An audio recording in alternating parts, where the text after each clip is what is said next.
그 다음은 이제 우리가 두 번째로 다룰 전압입니다. 전압. 전압은 정기적인 압력이라고 생각하시면 너무나도 쉽습니다. 우리가 기본적으로 알고 있는 압력, 밀어내는 힘, 이런 것들을 이제 우리 볼 수가 있겠죠. 이제 손바닥을 이제 갖다 대가지고 누가 이 힘이 더 센가 이렇게 보는 것처럼 전압을 그러한 모습들로 볼 수가 있습니다. 그래서 우리는 이 정기적인 압력을 좀 유식한 말로는 전이차라고도 볼 수가 있겠습니다. 여기에 이제 물을 항아리라고 보기엔 그렇고 이제 물탱크가 이제 두 개가 있습니다. A 물탱크, B 물탱크가 있는데 이 여기에서 이제 밸브에다가 밸브를 이렇게 닫아 놨습니다. 그러면은 이 물탱크는 위에서부터 어떻게 됩니까? 이 밸브가 열게 되면은 물이 이쪽으로 흐르겠죠. 이거를 보고 우리는 전이차라고 이야기를 하는 겁니다. 이 전이차를 어떻게 전압이라고 이야기하는 거죠. 이 높이가 높으면 높을수록 어떻게 됩니까? 빨리 흐르겠죠. 엄청난 힘으로 갖다 밀어 넣을 겁니다. 맞죠? 그런데 이게 어떻게 점점 내려가면 내려갈수록 물이 쫄쫄쫄쫄쫄 흐르기 시작할 겁니다. 네, 그것이 그렇기 때문에 이제 전압이 없어지고 힘이 없어지는 겁니다. 물의 양이 많더라도 그 밀어낼 수 있는 힘이 없기 때문에 전압이 떨어졌다. 이놈의 힘이 없다라고 표시를 할 수 있는 겁니다. 이놈의 이제 단위는 이제 볼트를 사용하고 있습니다. 볼트를 사용하고 있습니다. 그래서 V라고 해놓고 있습니다. 그리고 또 한 가지 이제 내용이 더 나오는데요. 기전력이라는 말이 나옵니다. 기전력. 기전력은 전이차를 발생시킬 수 있는 힘을 의미하는 겁니다. 기전력은 전이차를 발생시킬 수 있는 힘. 우리 그렇기 때문에 여기에서 이제 전기를 빵 하고 줄 수가 있는 부분들도 있는 거죠. 어떻게 보면 여기에서는 이제 수압 밸브를 열어야 되잖아요. 이 수압 밸브를 어떻게 열 겁니까? 힘을 가지고 이렇게 열어야 되잖아요. 그것을 우리는 기전력이라고 보시면 되는 겁니다. 쉽죠? 자, 그 다음에 이제 전원입니다. 전원은 기전력을 발생시킬 때 전류를 흐르게 하는 근원이라고 본다는 겁니다. 근원. 전원은 이제 기전력을 발생시켜 전류를 흐르게 하는 근원이다. 라고 이제 보시면 되겠습니다. 자, 그 다음에 이제 봅시다. 그 다음 이제 저항입니다. 저항은 전류의 흐르기 정도를 표시한 것을 우리는 저항이라고 합니다. 단위는 옴을 사용을 하고 있고요. 우리는 이제 저항을 두 가지 정도로 사용을 하고 있습니다. 첫 번째가 고유 저항이라고 이야기하면서 비저항이라는 말도 사용을 하고 있거든요. 이것들은 물질의 재질에 따라서 어떻게 일정한 저항을 가지고 있는 저항값을 나타내고 있는 놈을 우리는 고유 저항이라고 합니다. 고유 저항이 있다면 어떤 저항이 또 있을 것 같습니까? 네, 맞습니다. 바뀌는 저항. 우리는 이 바뀌는 저항을 보고 고유하지 않다라고 이야기해가지고 가변 저항이라고 이야기하는 거죠. 두 가지가 있습니다. 첫 번째 이제 어떤 물질에 따라 가지고 이 저항값이 나타내는지 한번 보도록 합시다. 자, 이 저항값이 낮으면 낮을수록 어떻게 됩니까? 방해하지 않는다라고 하는 거죠. 여러분들 이제 이렇게 호수가 있습니다. 호수가 있는데 여기에 이제 물이 흐르기 시작합니다. 물이 W라고 표시를 할 거예요. 이제 물이 이렇게 흐르기 시작합니다. 흐르기 시작할 때 은 같은 경우에 은으로 만든 호수 같은 경우에는 이렇게 조그만한 뭡니까 방해하는 물질이 이제 암 같은 물질이 있다면은 여기에 보는 이제 백금으로 할게요. 밑에 부분, 이 부분 안 보이니까. 백금 같은 경우에는 이만큼 크다는 겁니다. 그래서 어떻게 전기가 잘 흐르지 못하겠죠. 물이 잘 흐르지 못하겠죠.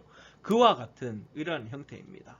그래서 고유 저항은 이 은 같은 경우에는 전기가 잘 흐르고 백금 같은 경우에 잘 흐르지 않는다. 저항 개수가 고유 저항이 높기 때문이다.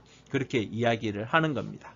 자, 그러면 저항은 없으면 없을수록 좋겠죠. 전기가 잘 흐르겠죠. 그렇게 생각하시면 일단 되겠습니다. 자, 이제 또 저항이 온도와의 관계에 대해서 한번 이야기를 한번 선생님이 하도록 하겠습니다.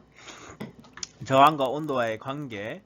온도가 증가함에 따라서 저항이 커지는 성질을 가지고 있습니다. 이때는 우리는 도체에서 사용을 하는 거죠. 도체에서는 저항이 온도가 올라가면 올라갈수록 어떻게 됩니까? 이 저항도 커집니다.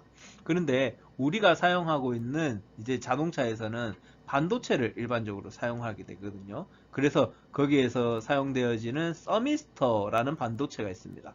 이 서미스터 반도체 같은 경우에는 저항이 온도가 올라감에 따라서 어떻게 저항이 작아지는 성질도 가지고 있습니다.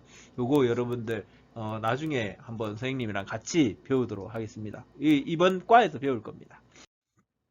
자, 저항에 있어서 이제 전련 저항이라는 것도 있습니다. 우리가 아까 전에 엉뜨 했었죠. 엉뜨 할 때 죄송합니다. 갑자기 트럼이 나서 커피를 너무 많이 마셨나 봐요. 저항값이 도체에 비해서 상대적으로 큰 저항을 보고 우리는 전련 저항이라 합니다. 그래서 열을 발생시키는 저항이죠. 여기에 보시는 것처럼 엉뜨를 갖다 놓으면 좋기도 한데 여기에 이제 뭐라 그러죠? 이게 전기장판이라고 하는 이런 것들 갖다 놔서 전련 저항의 대표적으로 볼 수 있겠습니다. 그 다음에 이제 접촉 저항입니다. 접촉 저항. 접촉면에서 발생하는 저항을 보고 우리는 접촉 저항이라고 이야기하는 거죠.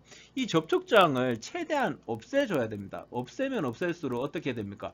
효율이라는 것이 높아지겠죠. 효율을 높이기 위해서 이 접촉 저항을 없애줘야 되는 겁니다. 이것들은 다 없어지는 저항들입니다. 안 좋은 저항이죠.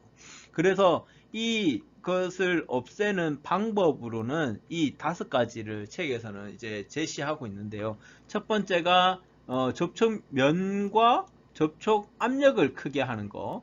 그리고 두 번째는 같은 굵기의 전선을 사용하는 거. 그리고 전선을 연결할 때 납땜으로 하는 거. 우리가 나중에 전기를 이제 하다 보면은 이제 전기선을 이렇게 해가지고 뭐 꼬아가지고 이렇게 하는 경우가 있습니다. 이거는 다 접촉 저항을 다 안 좋게 하는 방법들입니다. 그리고 이제 단자의 볼트 너트의 조임을 확실히 하는 거. 우리 전기에다가 이렇게 넣어서 이제 고정시키기 위해서 볼트를 이렇게 사용을 하는 경우도 있거든요. 이때 확실하게 꼬여주는 거. 그리고 접지 부분은 깨끗하게 청소해 주는 거. 여기에 불순물이 있거나 이러면 접촉 저항이 발생을 한다는 거죠. 그래서 이러한 접촉 저항을 없애는 방법들을 여러분들 꼭 기억하면서, 이거는 또 안전 부분에 대해서도 이제 중요한 거니까 여러분들이 좀 봐주시면 좋습니다.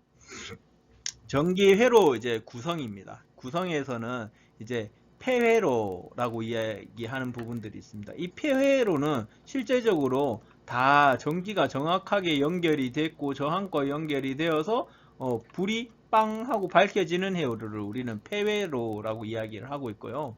그러면 단선 회로라는 것이 있습니다. 이거는 딱 끊어졌다는 겁니다. 그렇기 때문에 불이 발생하지 않는 거죠. 이게 문제가 되는 겁니다. 이게 지금. 네.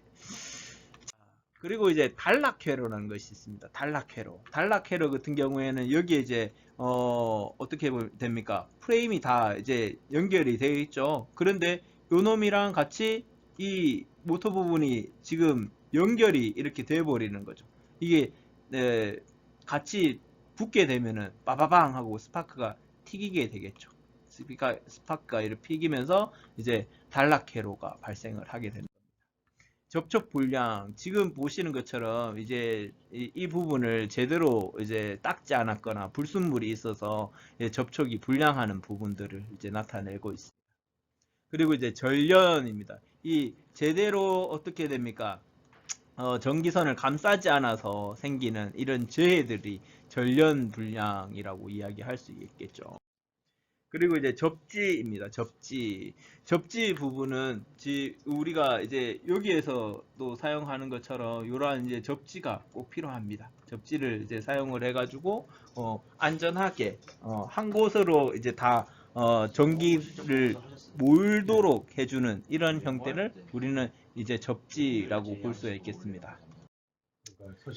자, 이제 전압 강화에 대해서 여러분들이 한번 보도록 합시다. 전압 강화. 전압 강화는 전선이 저항이나 회로 접속 부분에 접촉 저항에서 소모되는 전압을 보고 우리는 전압 강화라고 이야기를 합니다. 자, 쉽게 말해서 전기를 사용을 하게 되면은 전압이 떨어지는 것은 너무나도 당연한 겁니다. 힘이 사용되어지잖아요. 그렇기 때문에 그 부분에 대해서 여러분들 이제 전압 강화가 일어나게 되는 것이죠. 그리고 우리 나중에 이 시동 모터, 이 기동 모터를 할 때 전압 강화가 확실하게 보인다는 것을 여러분들 눈에 보이도록 선생님이 한번. 자, 그리고 나서는 이제 전기 이제 기호입니다. 여러분들 여기 있는 내용들은 웬만하면 다 외워주셨으면 참 좋겠습니다. 이제 축전지 배터리 부분의 기호는 이렇게 생긴 거다. 캐패시터라는 거는 이렇게 생긴 거다. 저항은 이렇다. 가변 저항은 이렇게 생겼다. 가변한다. 그리고 전구는 이렇게 생겼고, 더블 전구, 그리고 코일은 이렇게 생겼고, 이제 마그넷, 그리고 변압기 이렇게 생겼다. 이런 것들 여러분들 기호 같은 것들은 여러분들 눈에 좀 익혀줬으면 좋겠습니다. 이걸 선생님이 생각에는 좀 시험을 쳤으면은 좋을 것 같다는 생각도 하고 있습니다. 그리고 이제 스위치, 그리고 릴레이 부분도 보시고, 그리고 스위치에 이제 노멀 오픈 스위치, 노멀 크로스 스위치, 그리고 퓨즈, 그리고 접지 부분, 이런 것들을 여러분들이랑 같이 이제 보면서 이거를 하나하나 다 설명을 할 필요는 없거든요. 하나하나 하면서 이 기호와 명칭 이런 것들을 여러분들 한번 봐주셨으면 좋겠습니다. 오늘은 여기까지 이제 수업을 하고, 이제 다음 이제 시간에는 이제 전자 부분에 대해서 선생님이랑 같이 수업을 한번 해보도록 하겠습니다. 오늘 또 수고 많으셨습니다. 그럼 안녕!